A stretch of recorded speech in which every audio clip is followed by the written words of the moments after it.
Welcome to Keentel Engineering. Today, we're covering electromagnetic transient modeling for CAISO compliance, what it is, who needs it, what a submission-ready model looks like, and how Keentel builds and delivers them. As inverter-based resources, battery storage, and advanced power electronics make up an increasing share of the California grid, CAISO's EMT modeling requirements are becoming a standard gate in the interconnection process. Traditional RMS-based dynamic models were built for a grid dominated by synchronous machines. They cannot capture fast electromagnetic events, subsynchronous oscillations, ride-through performance failures, or fast control feedback interactions that develop in microseconds. EMT modeling solves this by simulating at the 10 to 20 microsecond time step level. EMT enables 4 categories of analysis that RMS cannot: unbalanced fault behavior, fast-switching transients, HVDC and fax device interactions, and system protection and control response. For inverter-based resources, solar, wind, and BESS, this level of precision is essential, and it directly supports NER CMOD 026 and MOD 027 compliance. 4 categories of resources must submit EMT models to CAISO. Large generators, resources above 10 megavolt amperes connected at 60 kilovolts or above. Aggregated inverter-based resources above 20 megavolt amperes. Synchronous machines located near series-compensated transmission lines. And all inverter-based resources, wind, solar, and BESS, regardless of size. Legacy Type 1 and Type 2 wind turbines are currently exempt unless repowered or integrated with new IBR technology. 4 model development areas. First, multi-mass torsional shaft models for synchronous and induction generators, capturing inertia constants, shaft spring constants, torque distribution, and damping. Single shaft approximations are not accepted by CAISO. Second, full inner loop control models for inverter-based resources, including real code and firmware level modeling for exact controller replication. Standard block models require additional performance validation. Third, excitation system, governor, and power system stabilizer modeling with field-reflected parameters for accurate machine representation. Fourth, detailed protection logic, phase-locked loop modeling, ride-through controls, and voltage and reactive power control, all represented at the level CAISO requires. Models must run in PSCAD version 4.6.3 or later with Intel Fortran version 12 or above, and initialize to full output in under 5 seconds. CAISO. Compliant EMT model submission is more than simulation files. It requires full documentation. That includes vendor and model structure breakdowns with complete setup and integration documentation, voltage and frequency reference step tests as quantitative performance benchmarks, fault and dynamic response validation against actual field data, and all required CAISO file formats: .ps, .wx, .pscx, .pslx, .dll, .lib, and configuration files. CAISO's usability standards go beyond simulation accuracy. EMT models must operate at 10 to 20 microsecond time steps, start up in under 5 seconds, support multiple simultaneous instances, and accept external voltage reactive power and frequency active power reference signals. Models must support scaling and dispatch below nameplate capacity, include adjustable hardware emulation, use a modular architecture with no global variables, and be multi-instance capable with timed snapshot support. These aren't optional features. They're part of what CAISO validates at submission review. 6 required file formats for a complete submission: the primary PSCAD workspace file, component library definitions, project-level model snapshot, compiled dynamic link library, static library for control modules, and configuration and setup scripts.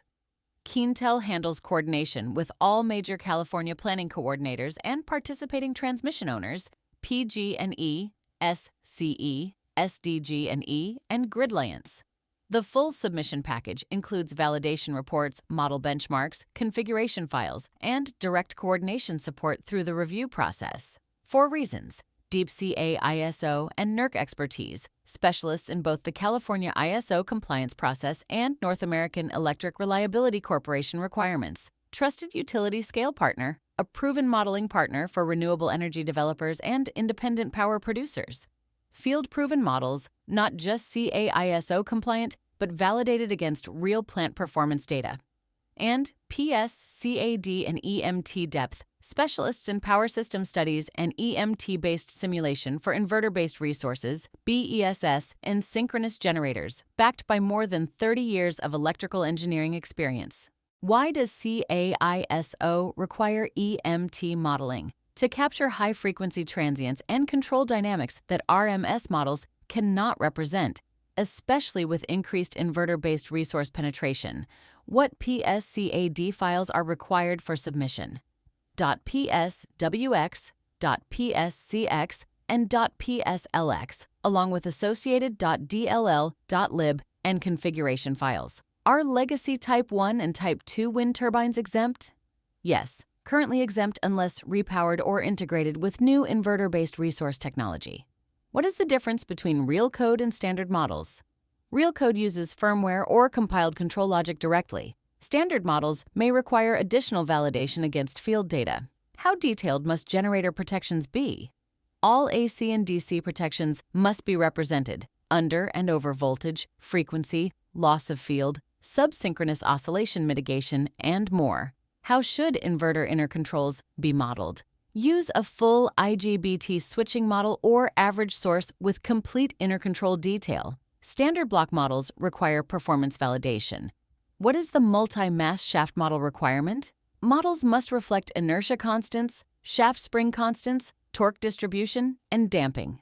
Single shaft approximations are not accepted. What testing is required for model validation? Flat run, three-phase fault test, voltage and reactive power step changes, frequency and active power step changes, and MOD-026 and MOD-027 validation where applicable. Can protections be disabled during simulations? Yes. Temporarily disabling protections supports diagnostic and comparative testing scenarios. Are aggregate plant models acceptable? Yes. An aggregated model may be submitted alongside each generating unit's individual EMT model. What are the usability requirements? Models must accept reference signals mid-simulation, support scaling and dispatch below nameplate, and be capable of autonomous initialization. What SCR value is used in test configurations? A typical short-circuit ratio of 3 is used for validation unless site-specific studies require otherwise. Can models use manufacturer default settings? No. All model parameters must reflect actual field-installed settings, not factory defaults. How fast must EMT models initialize? Under 5 seconds to full output with user-supplied terminal conditions. What compiler and software versions are required? Intel Fortran version 12 or later, compatible with PSCAD version 4.6.3 or above. Traditional RMS models can't see what happens in the first 50 milliseconds after a fault. Subsynchronous oscillations, PLL instability, inverter current limiting, all invisible to the tools most engineers still use. CAISO mandates electromagnetic transient modeling for every inverter-based resource over 10 megavolt amperes at 60 kilovolts and above. That means firmware-level inner-loop control, validated multi-mass shaft dynamics, and a full submission package. Right file formats, right compiler, right benchmarks, coordinated with PG&E, SCE, and SDG&E. At Keentel Engineering, we build PSCAD-based EMT models that pass on for submission. For more information, visit keentelengineering.com.